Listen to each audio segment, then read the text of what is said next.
கொழுந்தியானு கூட பார்க்காம அக்கா புருஷன் பண்ண வேலைனால இப்ப இந்த பொண்ணு உயிரோடவே இல்ல. தருமபுரி பக்கத்துல ஒசனகளி புதூரை சேர்ந்தவர் 40 வயசான பிரபு. இவரோட மனைவி தான் 30 வயசாகிற ராஜேஸ்வரி. இவங்களுக்கு 2 குழந்தைங்க இருக்காங்க. பிரபு பெங்களூர்ல தங்கி அங்க கட்டட கான்ட்ராக்டரா வேலை செஞ்சுட்டு வந்திருக்காரு. ராஜேஸ்வரியோட அக்கா முனியம்மாவோட புருஷன் தான் அனுமந்தன். பிரபுவும் அனுமந்தனும் பங்காளி முறைன்னு சொல்லிக்கிறாங்க. பங்காளியான இவங்க அக்கா தங்கச்சி 2 பேருமே மேரேஜ் பண்ணிக்கிட்டு அதே ஊர்ல தான் வாழ்ந்துகிட்டு வந்திருக்காங்க. பிரபு எப்பயாச்சும் தான் வீட்டுக்கு வர்றதுனால அனுமந்தனுக்கும் ராஜேஸ்வரிக்கும் இடையில தொடர்பு ஏற்பட்டு கள்ளக்காதலா மாறி இருக்கு. இந்த விஷயம் அக்கம் பக்கத்துல எல்லாம் தெரிய வந்ததுனால இனிமே நமக்குள்ள எதுவும் வேணான்னு ராஜேஸ்வரி அனுமந்தன் கிட்ட சொல்லியிருக்காங்க.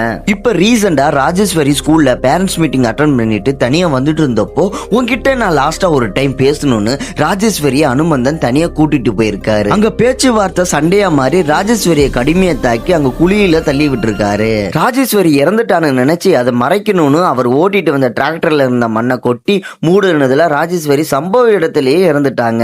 இது எல்லாத்தையுமே பக்கத்துல வேலை செஞ்சுட்டு இருந்தவங்க பார்த்துக்கிட்டே இருந்திருக்காங்க. அவர் போனதுக்கு அப்புறம் வந்து பார்த்திருக்காங்க. இப்படி ஒரு சம்பவம் நடந்து தெரிய வந்ததுக்கு அப்புறமா இது போலீஸ்ல கம்ப்ளைண்ட் கொடுத்திருக்காங்க. போலீஸும் இப்ப தலைமறைவா இருந்த அனுமந்தனை அரெஸ்ட் பண்ணி விசாரணை நடத்திட்டு வராங்க.